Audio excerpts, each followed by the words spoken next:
We've made a lot of progress so far in venturing through and ranking WoW's different raids, from the deepest caverns of Molten Core in Vanilla, the darkest depths of Illidan's Black Temple in Burning Crusade, and of course the frozen halls of the Ice-Crowned Citadel in Wrath of the Lich King. But now it's time to move forward with WoW's third expansion pack, Cataclysm.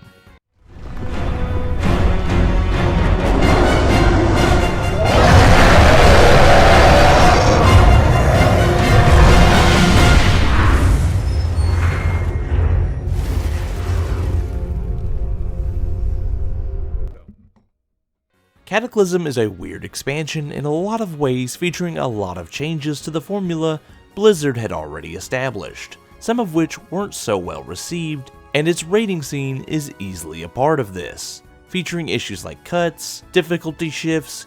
You think it, and it might just have happened during Cataclysm's raid cycle. I mean, there's only 6 raids this expansion compared to the previous 2 expansions, 9 raids each.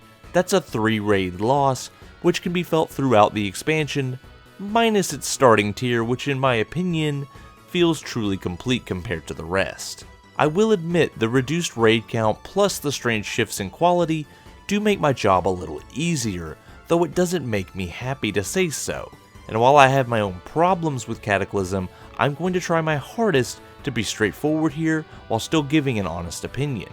There are things I love about these raids, but even the best of them has its problems, more so than ever before. And it's very clear that at this point in the game's life cycle, something was changing within Blizzard, whether you agree it was for the best or the worst. Well, what am I waiting for? Let's start this off with the best Cataclysm has to offer.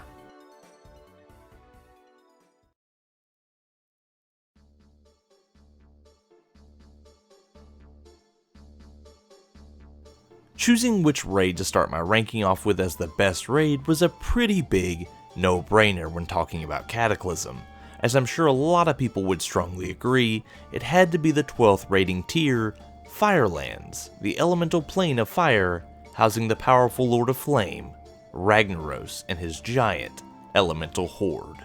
Starting out with the positives, Firelands has some pretty approachable and flexible raid design.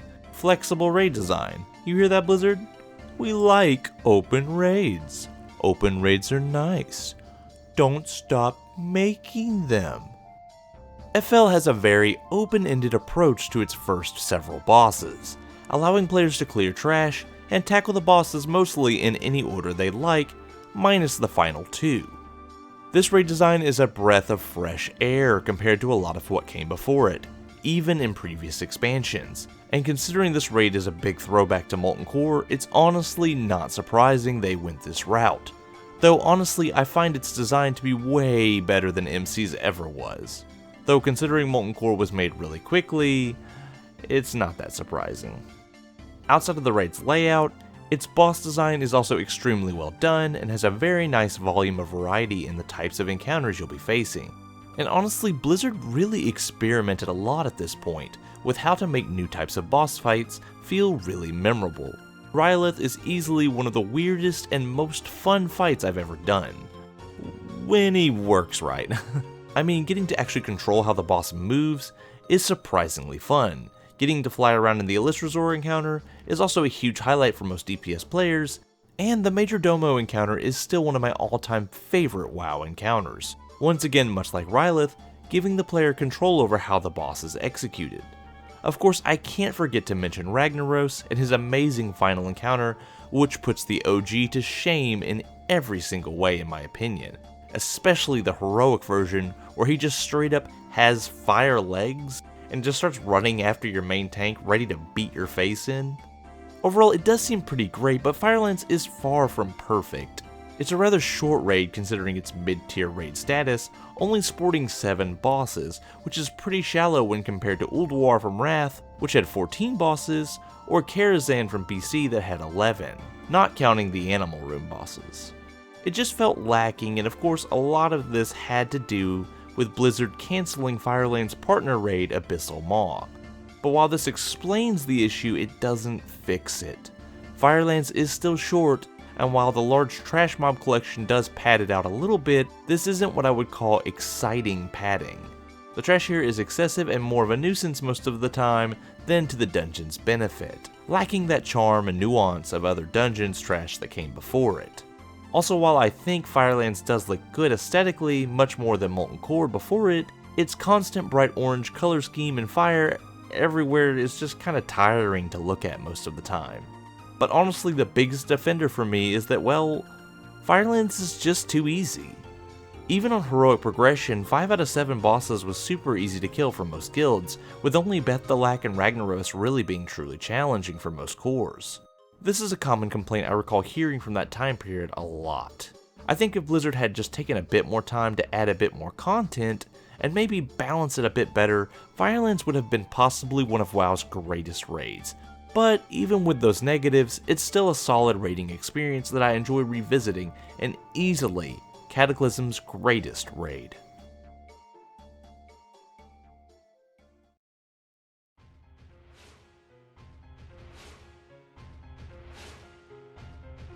So I'm going to be real, these next 2 raids are pretty much tied and could go either way, so I went with the one I felt had the slightest edge, Blackwing Descent. Tier 11 was a wild ride, to be honest, and had a lot going on for it, and if I'm being totally honest, might be one if not my favorite raiding tiers. Blackwing Descent is easily one of the highlights that makes it so.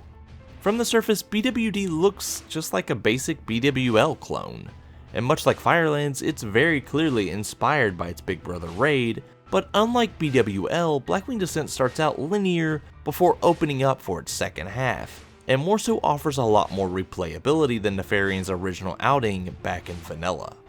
In addition to its raid layout being up to status quo, BWD houses some pretty fantastic and extremely memorable bosses, like the blind dragon Archimedes, who has to be stunned using shield gongs found in the room in order to avoid a fiery death, or the insane experiment Cimarron, who is far too powerful for your raid core to handle normally and needs assistance from Einhorn's tech in order to slay the beast. God man, that fight caused me so many tensed moments as a healer. The final fight with Nefarian is honestly one of the 2 biggest highlights of the raid, easily matching its original in terms of quality, and yet somehow beating it in scale in almost every single way. First you find yourself brawling with an undead Onyxia, before swimming across hot lava, and then finally taking the black dragon down for good while he summons black flame infused bone constructs. God, it's epic to say the least. Notice I said that the final fight was one of the 2 highlights, the other being the raid's awesome and really unique way of handling its heroic mode. Normally on heroic or mythic difficulties, the formula has been bosses get new abilities and damage modifiers to scale them on a higher level of difficulty. While BWD does still use this formula, it alters the way the bosses get the new abilities in a much more cohesive way that fits with the design and theme of the raid and its Dark Dragon Master. Instead of just having new powers and attacks, Nefarian now assists the bosses in different and unique ways, making all the heroic encounters more intriguing than your traditional fare.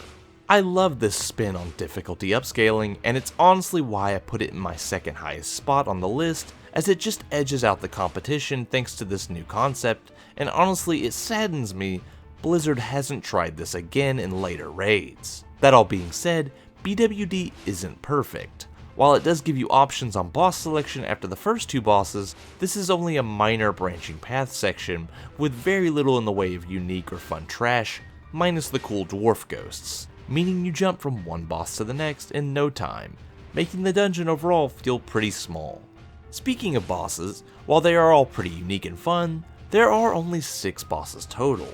And while it does come with 2 partner raids to help pad this out a bit, in my opinion, this doesn't make it look any less lackluster in this department.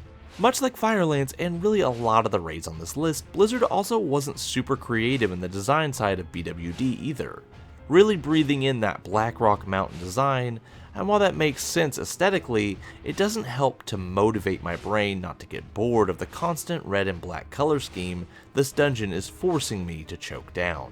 Also, you can only see so many dead hanging dragons before you totally become desensitized to that kind of stuff. Overall, BWD isn't quite as strong a raid as Firelands, but in a lot of niche ways, it offered some pretty fun and really unique content, and all while having a pretty intense difficulty curve to go with it.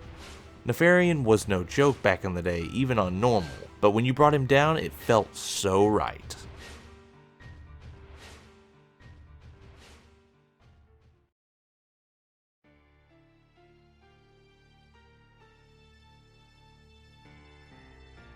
Coming up next is Bastion of Twilight. As I said earlier, BOT is pretty close in quality to BWD. Rightfully so, considering they are partner raids after all. I have to say this first, I love Bastion of Twilight's overall aesthetic design. The cultist hideout truly looks frightening, having this very twisted and warped appearance, and the overall use of the color purple as well as black is very easy on the eyes in my opinion, unlike the previously mentioned raids. I also love that this raid goes to a more volcanic appearance for its heroic final boss, helping to change the setting a little bit for those who are getting tired of the color purple. The trash is all pretty basic but varied enough to keep you intrigued, but not overbearing enough to wear you out. And the boss fights are all pretty solid, much like BWD. The first fight, Halfus, has a really neat concept. Having captured a series of dragons, the Etten gets different buffs from the drakes, and it's up to you to choose which dragons to take on and kill to make fighting Halfus just a bit easier.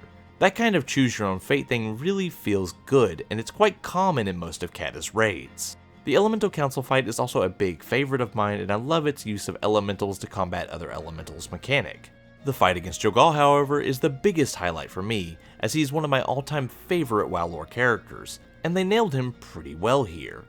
There's also a bonus heroic only encounter out of Sinestra, and it was a delightful and challenging surprise to see her. Oh yes, I say challenging, and I mean it.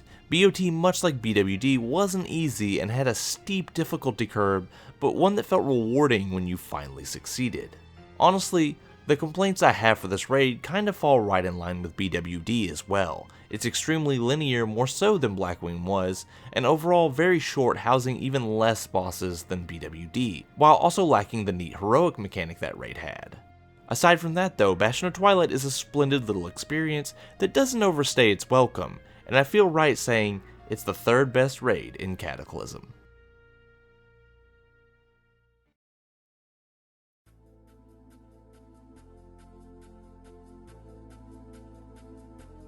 Finishing off tier 11 is its final raid, Throne of the Four Winds. Four Winds is a pretty easy raid to talk about as it doesn't house a lot of content, but what content it does have is actually pretty solid. Based in the elemental plane of wind, we finally got to throw down with our second true elemental lord Alakir and his Wind Council. I really dig the design of this place, to be honest. The pretty white color scheme looks like heavenly ivory among the clouds, and it's quite breathtaking. I'm going to say something I haven't talked about much in these videos, but the accompanying music is absolutely fantastic to listen to. Dare I say, this is one of WoW's most energetic and intriguing musical tracks. Of course, we have to talk about the actual content within the raid too, and while Four Winds doesn't house any trash, it does house two very memorable bosses. The first encounter against the Conclave of Wind is a pretty solid council-style fight that involves moving around each of the Wind Lord's platforms, dodging their unique abilities while attempting to slay them all around the same time. And then there's the final encounter against the Lord of Wind himself, and man is it good. Alakir's final encounter is a great testament to how to make a fun and engaging final boss. First, you battle at his feet, tornado? Whatever you call this. While dodging tornadoes and avoiding lightning. It's pretty fun and it really makes you feel small in scale. After he's low enough in health, he throws you in the air and shatters the platform below, while attempting to sandwich you in between a turret of storms, forcing your raid to kill the Windlord quickly or die painfully. Honestly, the only issues I really have with this raid is that it's kinda short and didn't have a lot of content, but considering its position as the third raid of a tier, it kinda makes sense. It could be kinda buggy at times, specifically on the jump from platform to platform during the Conclave encounter, or Alakir's really strange aggro radius.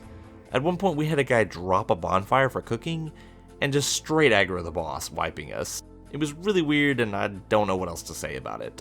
But outside of those things, this raid was pretty decent in my opinion, offering a very small but exciting dose of fun.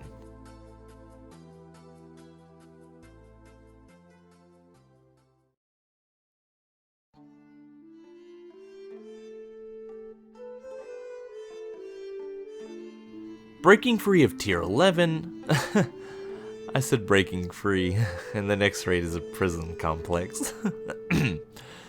We now have to talk about Baradin Hold, Cataclysm's Vault of Archivon style raid.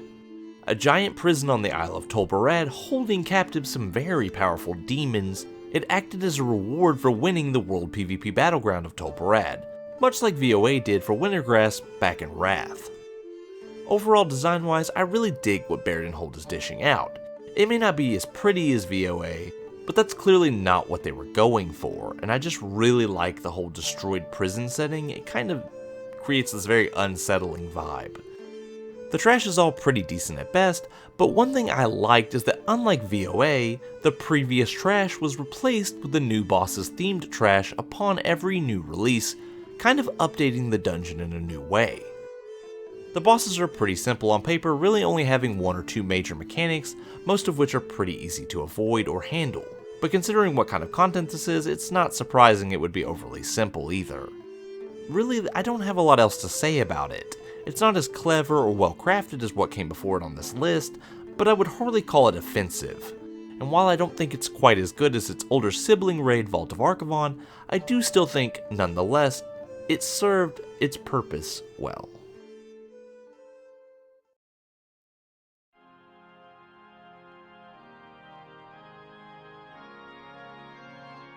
Last and definitely least is Cataclysm's last and definitely least raid, Dragon Soul. When talking about what came before it, everything generally felt under the great, pretty good, or just okay tab, in my opinion. But Dragon Soul isn't so lucky, and in my opinion, worse than being terrible, it's downright lazy. I've talked about it on a much older video on this channel before called Why Dragon Soul Sucks, but I'll try my best to summarize since that content is, as I said, quite old and not really up to my standards nowadays. Dragon Soul is set in the icy zone of Dragonblight. Yes, the one from Wrath of the Lich King. You see, that's my issue with this raid. It has zero energy, like they couldn't be creative in the slightest. The reused Dragonblight with minor changes, all the bosses design-wise are something we've seen before, but with minor changes, like oh boy, it's an orc in Shaman tier 2, I'm so excited, or oh man, it's a faceless one that's slightly bigger, woo, spooky. And don't get me started on how you travel around this place. Going in straight lines, riding on boring dragons with nothing to do, or just straight up taking portals. Dragon Soul lacks the creativity it needs to be called an expansion's final raid, or even its first raid. I can at least say that I enjoy several of its boss fights, specifically Altraxian, who is a healer style encounter that's all about picking up overpowered buffs for each of your healers to survive his onslaught. Or the Hagara encounter that has you linking lightning together, or dodging chasing spikes of ice. And I think that's what hurt the most, you know, is that this raid had so much potential, but it just drops the ball in so many ways. And don't get me started on the travesty that is Deathwing. As a final boss, you'd think he would have a bit more, substance to him, especially considering he has 2 boss encounters in a row. I will say, on paper, Spine of Deathwing is very clever, and I like the idea, but man, was it executed poorly. Super overtuned, and just annoying at times. Any traces of an epic showdown upon Deathchin's back were cut short right from the get-go. And his final encounter, Madness of Deathwing, felt more like a chore than an actual boss fight. It felt like Blizzard just took the mobility mechanic of the Conclave of Winds and removed all the clever boss design that came with that encounter, just constantly jumping between platforms, killing Tentacle, rinse and repeat. You do get the option to pick which order you kill the tentacles based on the platforms corresponding with their dragon aspects, but even this mechanic felt hollow and not very fleshed out. I think Dragon Soul honestly needed more time in the oven, but in addition a lot more creativity put behind it as well. I mean, this raid only had 8 bosses and not a lot of trash content. Dragonblight is a huge zone. Why not open up some of the content in the zone and put bosses there, offering players a reason to explore and a more non-linear raid layout approach? This could have given Blizzard a chance to add more bosses and expand upon Dragon Soul's themes. More so, the constant flying and teleporting takes any real impact the raid should have on the players away, making it feel like a really boring train ride instead. And of course, they needed to fix Deathwing. Tune Spine better while trimming its fat. Give Madness of Deathwing more purpose and impact, and honestly, why not throw an actual encounter where we actually brawl with Deathwing in there? Sadly, that's not what we got. Instead, what we got is a husk of a raid that honestly makes Deathwing himself look like a pretty stand-up guy in comparison. Well, there you have it. I have ranked all of Cataclysm's raids from best to worst. If you enjoyed the video, why not subscribe and check out some of my other videos? I am currently working on a ton of new ideas and can't wait to share them all with you, including my next raid ranking in Mist of Pandaria.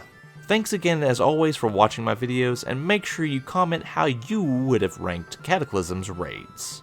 I'm Captain Potato, and I'll see you guys next time, next video.